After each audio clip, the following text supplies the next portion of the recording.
Hi, today I will be sharing some tips on the way that I do the long question for account paper. Okay, so here is the question. If you need a question, you can download the PDF file from the description below.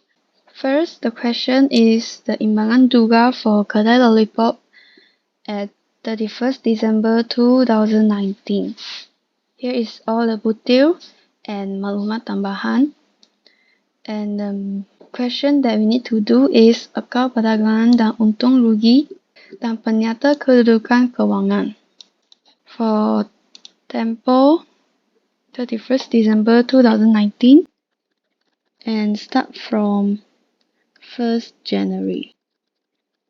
So first you must know the tempo that we need to record. Before I start, I would like to draw line first, 3 butil 1 line to let me easier to see the question. Okay, now let's start. First is inventory pada 31 Disember 2019 bernilai 2110 pada harga kos dan 2210 pada harga pasaran. For this inventory up here, because it is 31st December 2019, so it is a inventory uphill. We need to choose the smaller amount, which is 2110. So after I read this maklumat tambahan, I would like to do a note beside here. I will write inventory uphill 2110. Then this inventory uphill will be recorded in both accounts, which is account perdagangan untung rugi. I write a P here in short form, and it is a asset semasa will be recorded in the penyata kedudukan kewangan. Okay, kemudian yang B, alatan pejabat disusut nilaikan sebanyak 15% setahun atas kos. Ini atas kos lebih mudah untuk buat kiraan susut nilai. Kita hanya angkat amount alatan pejabat iaitu 12000 darab 15% dan amountnya ialah 1800 dan susut nilai alatan pejabat akan direkodkan sebagai belanja. So di nota sini saya akan tulis susut nilai alatan pejabat 1800 sebagai belanja akan direkodkan di akaun perdagangan dan untung rugi. Dan seterusnya, susut nilai terkumpul alatan pejabat tak ada di soalan sini. Hanya ada susut nilai terkumpul kenderaan. Oleh itu, saya akan juga buat nota. Susut nilai terkumpul alatan pejabat akan direkodkan di penyata kedudukan kewangan. Dan susut nilai terkumpul akan tolak amount alatan pejabat. So, saya akan tulis minus ABS. Dan seterusnya ialah C. Kenderaan disusut nilaikan 15% setahun mengikut kaedah bagi perkurangan. Ini kaedah bagi perkurangan bermaksud kita harus angkat amount kenderaan iaitu 25000 tolak susut nilai terkumpul dulu, iaitu 800, baru boleh darab 15%. So, 25000 tolak 800 ialah 24200 darab 15%. Amount ialah 3630. So, susut nilai juga akan direkodkan. Di sini saya akan tulis susut nilai kenderaan sebanyak 3630 dan ini ialah satu belanja di akaun perdagangan dan untung rugi. Dan di soalan sini tak ada susut nilai terkumpul kenderaan. So, kita hanya perlu renew itu amount sahaja. Susut nilai terkumpul akan merekodkan jumlah amount susut nilai terkumpul kenderaan. Oleh itu, 800 haruslah tambah 3630 untuk rekod jumlah amount itu, yaitu 4430. Dan ini akan direkodkan di Penyata Kedudukan Kewangan. Oke, kami sudah siap C. Kemudian ialah D. Hutang lapor terpulih sebanyak 100 daripada SEM secara tunai. Ini hutang lapor terpulih merupakan suatu hasil. Kerana hutang lapor telah memulihkan wang kepada kami, so akan dikira sebagai hasil sebanyak 100 dan dia bayar kami sebanyak 100 secara tunai. So kami harus tambah 100 di butil tunai sini. Tambah 100, amount ialah 2600. Ini ialah amount yang terkini. Okey, yang seterusnya ialah E. Hutang lapor sebanyak 110 dihapuskan. Hutang lapor merupakan sesuatu belanja. Oleh itu di nota sini saya akan tulis hutang lapor 110 belanja dan akan direkodkan di akaun perdagangan dan untung rugi. Ini hutang lapor 110 bermaksud akaun belum terima, kita tidak boleh kutip balik ini 110. Oleh itu di akaun belum terima sini kita haruslah tolak 110 kerana kita tidak boleh kutip balik amount ini. Oleh itu 3210 tolak 110 ialah 3100 dan 3100 ialah amount yang terkini. Setelah siap E, kita teruskan kepada F. Peruntukan hutang ragu diselaraskan sebanyak 5% atas akaun belum terima. Sebelum kita darab ini 5% untuk kira peruntukan hutang ragu, kita harus memastikan akaun belum terima adalah amount yang bersih, iaitu kita dah tolak 110. Oleh itu, amount yang terkini ialah 3100 darab 5%. Amountnya ialah 155. So, ini peruntukan hutang ragu akan direkodkan di PKK kerana dia akan tolak amount akan belum terima. So, saya akan tulis minus ABT sebanyak 155. Dan di soalan sini tak ada peruntukan hutang ragu. Oleh itu, ini bermaksud ini bagi BB untuk peruntukan hutang ragu ialah kosong dan HB ialah sekarang kami yang kira punya ialah 155. Oleh itu, daripada kosong kepada 155 telah tambah 155.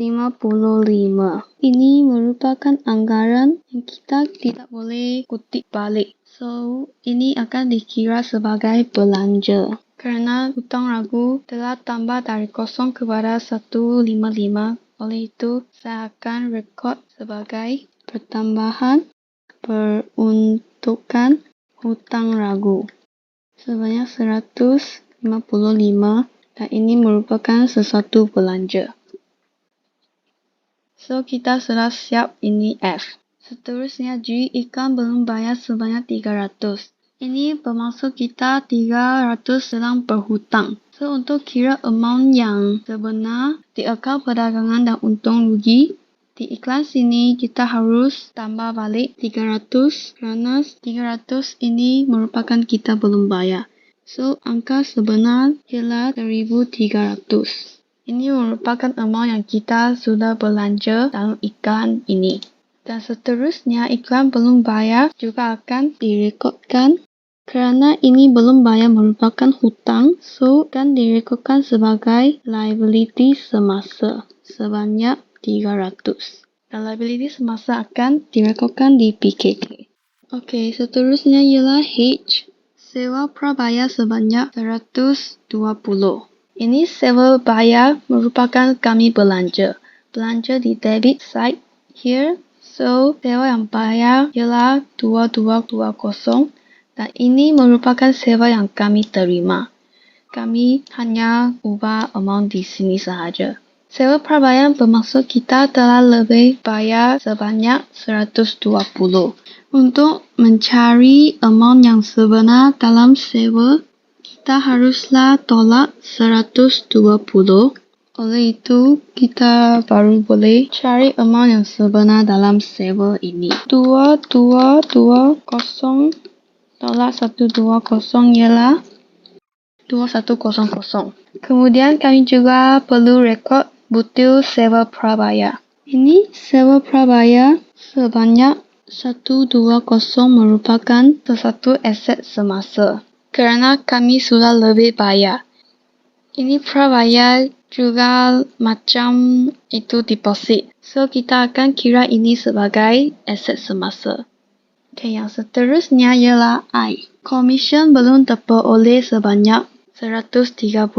Ini belum terperoleh merupakan kita telah terima komisen yang lebih daripada orang yang bayar kepada kita. Oleh itu, ini merupakan komisen diterima. Ialah sebagai hasil. Oleh itu, jika kami hendak rekod angka yang sebenar dalam komisen sini, kami perlu ubah amount di credit side kerana hasil adalah di credit side. Oleh itu, 380 akan tolak 130 kerana kami telah lebih terima 130.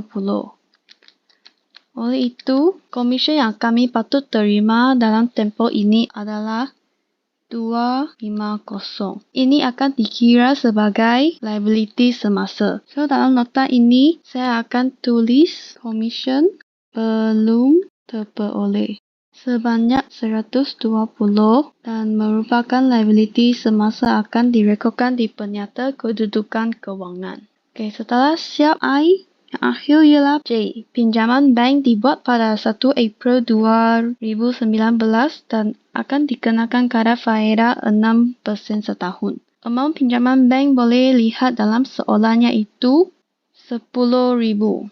10,000 darab 6% ialah 600. Tetapi ini merupakan setahun.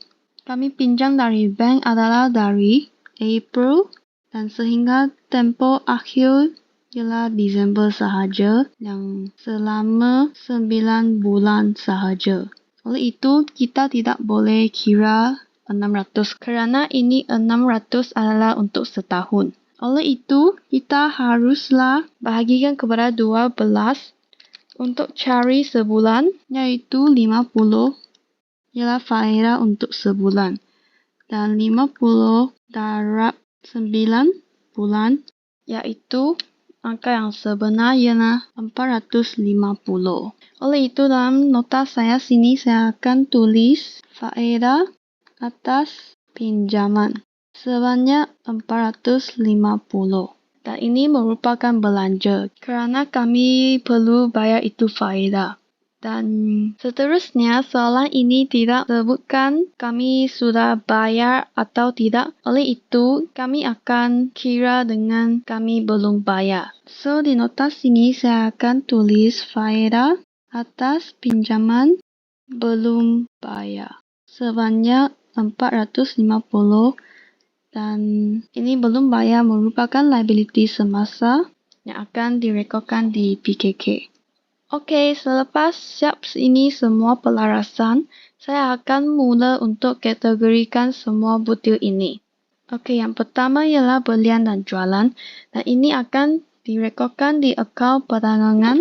Oleh itu, saya akan letak satu P dan inventory pada 1 Januari 2019 merupakan tarikh yang awal sini. Oleh itu, ini merupakan inventory awal. Dan juga akan direkodkan di akaun perdagangan. Ini pulangan-pulangan juga. Okey, untuk belian dan jualan, bagaimanakah kami determine belian adalah di debit atau kredit? First, belian ialah belanja dan kami lukis ini T format. Di kiri ialah debit dan di kanan ialah kredit. Dan cukup ada saya ialah tulis sini di ABA. Dan di credit side ialah HL, iaitu HLM. A yang pertama merupakan aset, B ialah belanja, dan A ialah ambilan. H ialah hasil, L ialah liability, dan M ialah milikan, iaitu equity pemilik. Dengan jadwal ini, kita lebih mudah untuk kenalkan yang mana di debit side, yang mana di credit side. Oke, yang pertama ialah belian. Belian merupakan belanja. Oleh itu, belian adalah di debit side. Manakala jualan yang kami sudah jual kepada customer merupakan suatu hasil. Oleh itu adalah di credit side. So, di sini debit side ialah belian dan di credit side sini ialah jualan. Manakala pulangan-pulangan akan di tempat yang bertentang dengan jualan. Di debit side pulangan ialah pulangan jualan. Mereka adalah bertentang. Jika jualan di credit side, pulangan jualan adalah di debit side. Jika belian di debit side, pulangan belian adalah di credit side. Macam ini. Oke, seterusnya ialah akaun belum terima dan akaun belum bayar. Akaun belum terima ialah aset semasa.